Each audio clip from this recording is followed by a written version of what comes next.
Hi there, Mouseketeers. Welcome to the Disneyland Beat, where our toes tap to a Disneyland drum. And we always whistle while we work. We're all missing the holidays at Disneyland, and though we're thrilled to have some Disney magic back to enjoy at DCA, it doesn't quite compare to the usual awe-inspiring experience. The entire park seems to transform overnight with traditional garlands on Main Street USA and millions of twinkling lights on Sleeping Beauty's castle. Every land has its own style of Christmas decorations that tell their own story, with kind of the exception of Galaxy's Edge maybe, but we were even expecting a Life Day celebration at the parks this year. There are seasonal attraction overlays, beloved Christmas parades, and special events like the Candlelight Christmas Procession and concert. There are traditions like beautiful window displays, visiting Santa and Critter Country over at Redwood Creek, tin soldiers and reindeer in the parade, and even some California snow. But was it always like this? What was the first Christmas at Disneyland like? Today we're going to look back at some of the first Christmases at Disneyland to see where the traditions we love and experience today come from. Come on into the parks with us. Like, subscribe, and stick around.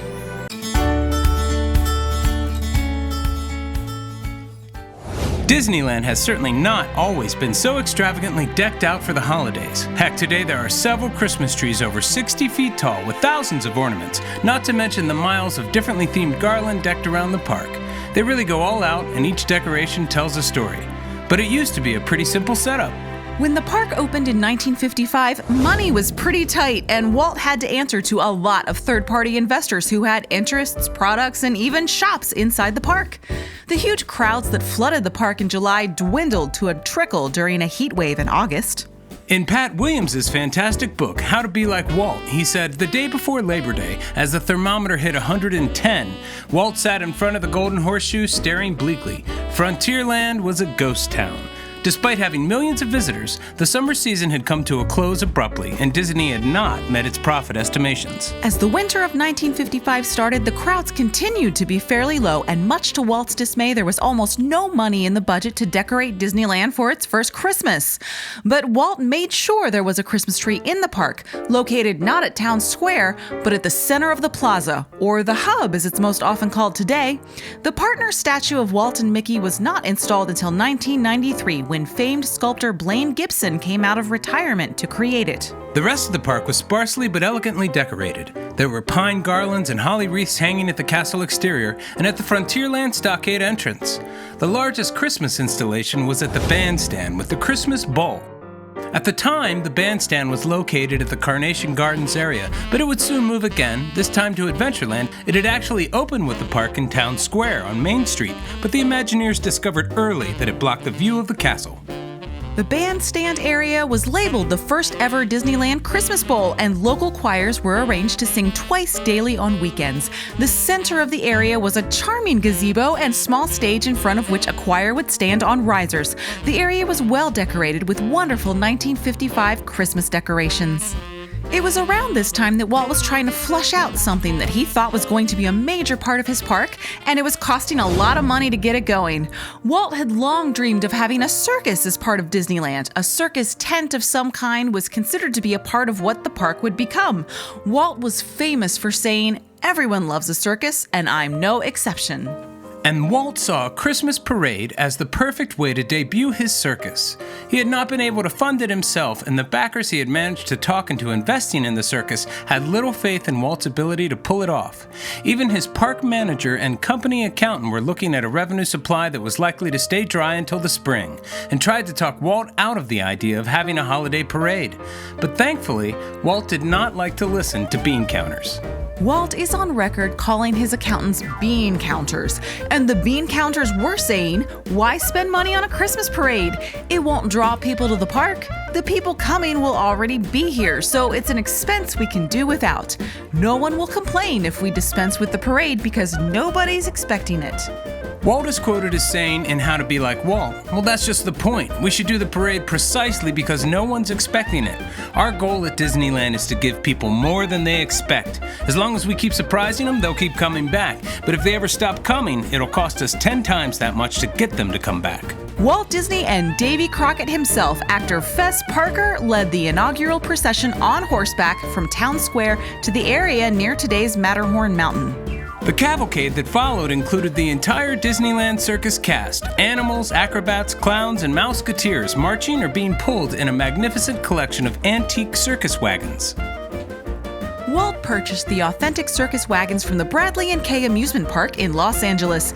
Also included in this purchase was a dilapidated steam-powered calliope that Walt refurbished at great expense to have operational for his circus. The circus wagons and calliope were used in several early Disney films. The calliope went on to appear at Disneyland up through 1980. It can still be found today at the Tri-Circle D Ranch at Walt Disney World's Fort Wilderness, where it occasionally is used in special parades and community events. Walt was very enthusiastic about his circus and he truly hoped for its success. He had even incorporated the Christmas season into the performance. The circus ended with a climactic grand finale called the March of the Toys, described as a cavalcade of Disney characters parading around a growing Christmas tree in the center of the ring. There was even an appearance by Santa Claus himself. Unfortunately, the public was more interested in seeing all of the wonders of Walt's brand new and unique Disneyland rather than sitting for 75 minutes through his version of a circus spectacular. The Mickey Mouse Club Circus would close after 6 short weeks, and the red and white striped circus tent would be reused for performances and activities at Disneyland's short-lived Holidayland. The Christmas parade, however, stayed, with the first officially named and themed Christmas parade, the Parade of Many Lands, debuting in 1958. It had a feel much like It's a Small World, and it featured traditional dress and cultures from around the world. The early parades were fun. Characters would pull people onto the street to interact with them, something you don't see too much of today. In 1962, it became Fantasy on Parade, and that was a name that finally stuck for several years. In the 1980s, the park debuted a new and much revamped parade called A Very Merry Christmas Parade. And then finally, in the mid-1990s, a Christmas Fantasy Parade made its way down Main Street, USA. It has been the longest-running Christmas parade at the park, with tens of thousands of performances. Another feature of the first Christmas at Disneyland was a group of 12 Dickens carolers under the direction of Dr. Charles C. Hurt of the University of Southern California performing throughout the park.